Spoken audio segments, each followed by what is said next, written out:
Hey everyone, Andrew here.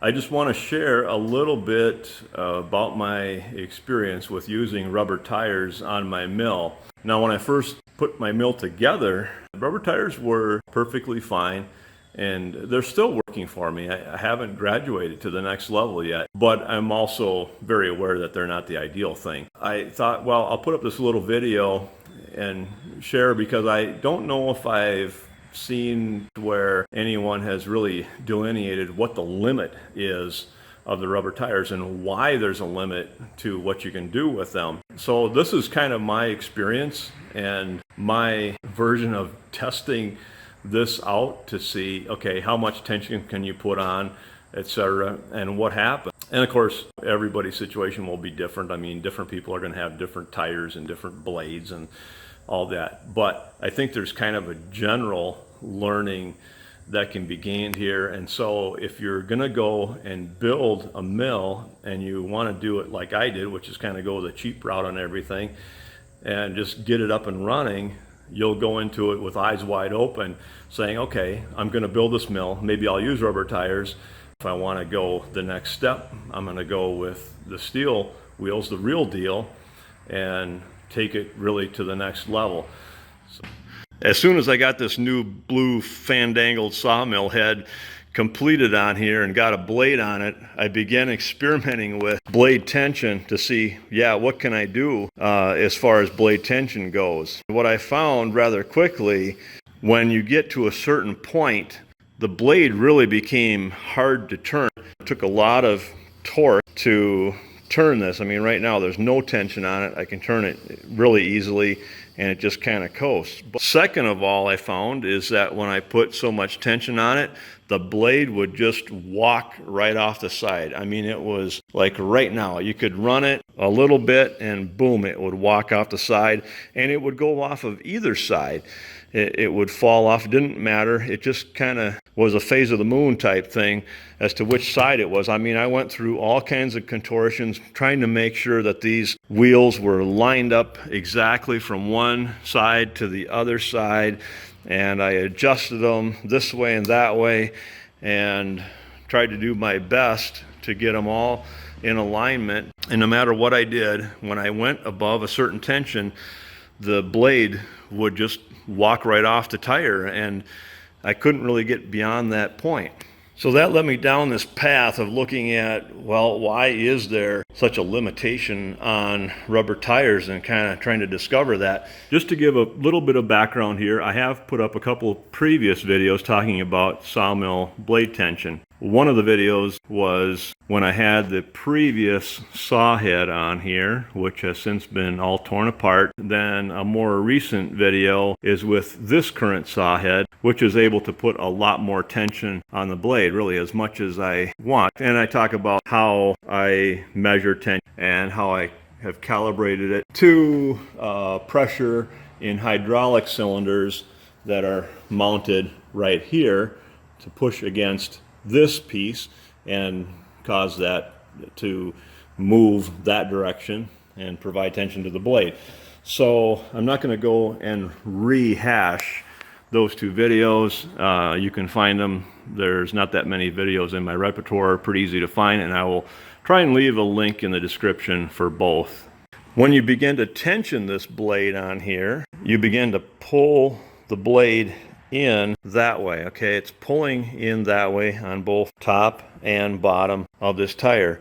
At some point, you begin to lose the crown. There's something very counterintuitive when it comes to running a blade or a sanding belt or something else over a wheel like this. The trick is that if you want this blade, for example, to stay centered on here, there needs to be a crown on this tire. And the blade will naturally want to ride up on the top of the crown on the tire. So here we have a nice crown, and the blade wants to ride up on the top of that crown. Other sawmill blades, they too would have kind of a crown on them. So that's kind of counterintuitive. You know, you think, well, if there's a big dip in it, it would ride down to the bottom of the dip, right? But it doesn't. It rides on the crown. Same way with like a belt sander. The belt sander wheels have a bit of a crown on them so that the blade or the belt in that case, wants to center on top of the wheels. Now, the first place that it loses the crown is probably right here on the complete opposite side. So you can see, you know, right there, there's no tension on the blade. I've got a pretty good crown on it yet. And that's the first place that you're going to lose the crown. And as you lose the crown there, incrementally, you're going to lose the crown more and more coming up around the wheel here. At some point, it's going to lose crown even at the top, but that would probably be the extreme. So let me see if I can tension this blade once and just show you that crown loss in action. 200. 400,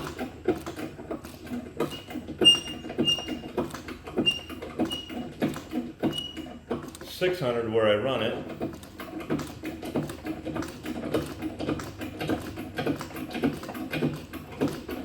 800,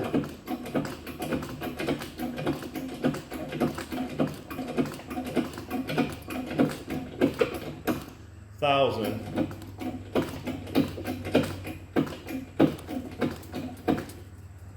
and probably about 1,100.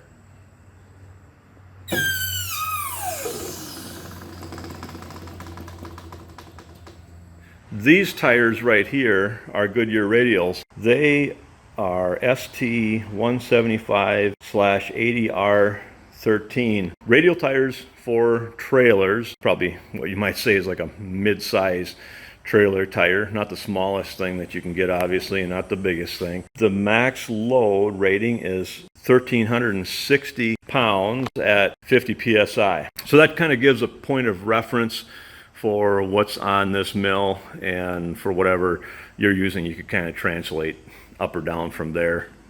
So given the tire size and the load rating, the surprising thing is when I had 50 psi in the tires, I was able to tension the blade to a load on the tire of approximately 1,280 pounds. And that's just sort of a ballpark calculation, but man, it certainly isn't very far from that 1,360 pound load rating for the tire. Now, when you do that calculation, if you're going to go through those, you have to make sure that you account that there's a blade here and there's a blade there, right? I mean, you've got a loop going around the tire, so depending on how you're doing that calculation, it's a ×2 or a divide by 2. At 1,280 pounds of force, my tension would be approximately 11,300 psi on the blade.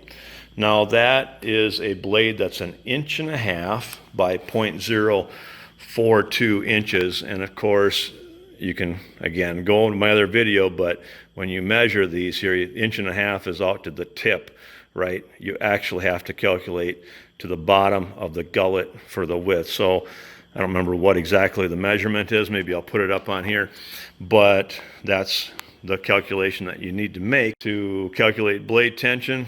And of course, that's a separate video. But in any case, I was quite a ways from what I really wanted to tension this at, which was approximately 25,000 psi.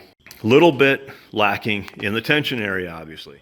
So being the ordinary man that I am, I swiveled this guy around and I found the old valve stem and I added a few psi to the tire. So instead of the recommended max 50 psi, I now put in 60 psi into the tire.